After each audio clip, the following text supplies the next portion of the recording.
Is Colombia safe to visit, or should you pick another country to travel to? In this video, I'm not only going to answer those two questions, but I'm going to give you 5 practical tips and strategies that I use to stay safe while living in Colombia. For some context, my name's Luke Hobbs, I'm 19 years old, and I spent 4.5 months living in Colombia, and while I was there, I never really had any major safety issues. I had a fantastic time in Colombia, some of the best times of my life, and so personally, I would never turn anyone away from living in Colombia. Is Colombia perfectly safe?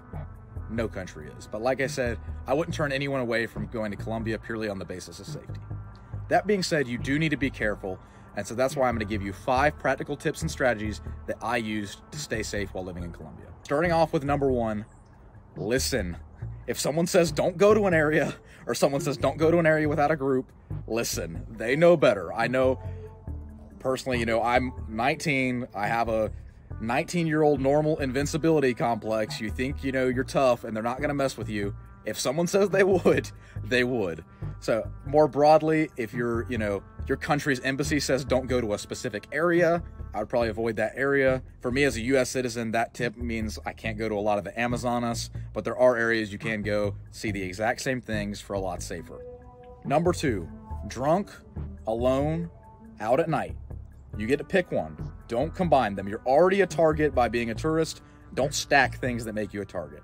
My advice is really that you should never be drunk in another country, but if you absolutely have to get drunk, don't be drunk and alone and out at night.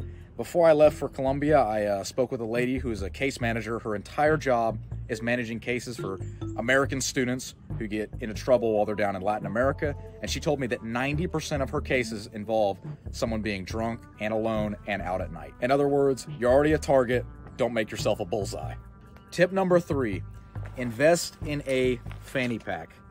Pickpocketing is a huge deal in Latin America. Colombia is no different. And I would go as far to say that the pickpockets aren't normal criminals, they are artists. They can figure out ways to get stuff out of your pockets like you would not believe. Me and my brother were in Peru walking through a market, and I'll give you a little anecdote here.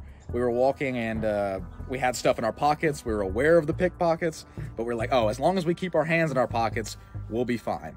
All of a sudden, my brother feels something itchy in his head. He takes his hand out of his pocket to itch his head. When he puts his hand back in his pocket, his phone is gone. It got stolen. And when we went to the police about this, we noticed that he had flour in his hair. And the police told us that they'll come up behind you and they'll put flour in your hair to get you to take your hand out of your pocket so they can snatch your stuff. So that's just one of many of the clever tricks that they'll employ. Don't think that you are smarter than a pickpocket. My advice, like I said, invest in a fanny pack, wear it across your body, put all your belongings in here. And it's even better if you can get one that's a little smaller or low profile, and you can put it under your jacket or under your shirt. The more layers you can have between a pickpocket and your belongings, the better. If you do end up getting stuff stolen and it was in your pockets, you're gonna get no sympathy from the Colombians. They even have a phrase called dando de papaya, which roughly translates to you're asking for it. So invest in a fanny pack. Number 4, this might seem like an obvious one, but it wasn't to me because I did this a few times and got corrected by locals while I was there. Do not wear headphones out in public. You're making yourself more of a target. You're not aware of your surroundings, not only for muggings, but people drive crazy in Colombia. Motorcycles regularly go up on the sidewalks. So you just want to be aware of your surroundings and what's happening around you. Lastly, if you do choose to travel to Colombia, you're likely going to be in an Uber or a taxi at some point. It's just the cheapest and easiest way to get around a lot of places. They are mostly safe. I can't say they're all safe, but they are mostly safe. That being said, here's a few tips for staying safe while you're in a taxi or in an Uber. If you can share a ride with someone, do so. Sharing a ride with someone is going to drastically reduce the chances of anything bad happening to you. If you're riding alone, I prefer to ride in the passenger seat. That way you can just keep an eye on what the driver's hands are doing. Lastly, pull up your destination on Waze or Google Maps. You don't have to know the exact address, but you just want to know that you're going in the right general direction of your destination.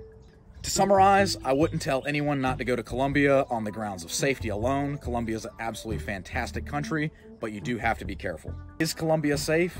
Not entirely, but no country is safe if you're foolish. By being smart and self-aware, you can drastically reduce the chances of anything bad happening to you on your trip. I hope this video helps some of you learn some new strategies for staying safe.